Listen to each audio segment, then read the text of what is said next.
In their first season in the CAA, the men's cross-country team, led by first-year coach Nick Polk and senior All-American Luis Vargas, reached new heights, placing third at conferences and setting numerous school records.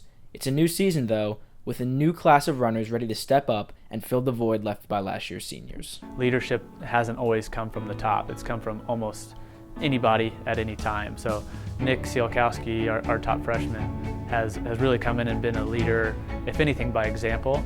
He's not the most vocal person, and I think he'll develop into that, but he is a great leader by example. Getting adjusted to college life can be difficult for anyone, especially college athletes who must learn to balance school and sports. Sleep has definitely been a really big adjustment for me. Just in high school, I was on my own schedule and I could set my own times. And then now with classes and schoolwork, I find myself, staying up late working on schoolwork, even though I have to get up at 6 a.m. for practice the next morning. One of the biggest transitions from high school to college for men is the transition from 5K to now racing 8K and 10K. I don't know if it's ever really affected my race strategy. My race strategy has always just been go out with the pack, see what everybody else is doing, and kind of respond to that. So if anything, it affects how I feel in the last 1 or 2 kilometers, and then it'll hit me like, oh no, this isn't a 5K anymore, this is an 8K. Well, the first 8K was the Elon Invite, and in that race, our coach told us to really work together as running as a team and with a group. So really in that first 8K, I think me and Sam did a good job of working together. Yes, Sam and Nick have a great dynamic. They train step for step and everything that they do. So long runs to easy runs to workouts, they're never apart. So it's been really nice for both of them to have someone at their ability level that they can train with, but someone that you enjoy training with and that pushes you the right way. We've always been going back and forth. We're always neck and neck at practices, kicking in the last repeat. So he definitely adds a little bit more of a competitive edge to our workouts every day.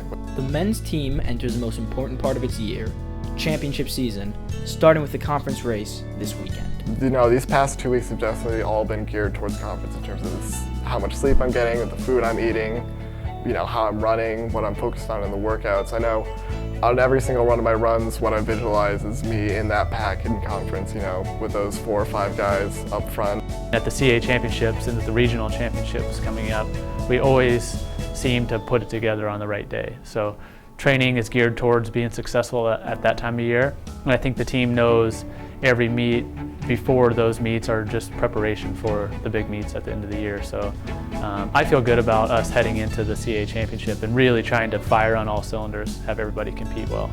I would like, ideally, to go sub 24:30 in the 8K.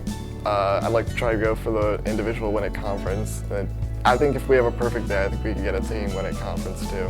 Regardless of how the race goes, the future is looking pretty bright for Elon Cross Country. I don't want to give myself too much credit, but I'm really looking towards Luis's career. It's a goal for me to hit all Luis's times that he ran senior year, get to nationals eventually. That was my goal in high school. I want to get to nationals in college. I want to race in college at NCAAs. So that's been a goal for me even before I was even looking at schools. When I was a sophomore in high school, I wanted to be at NCAA championships.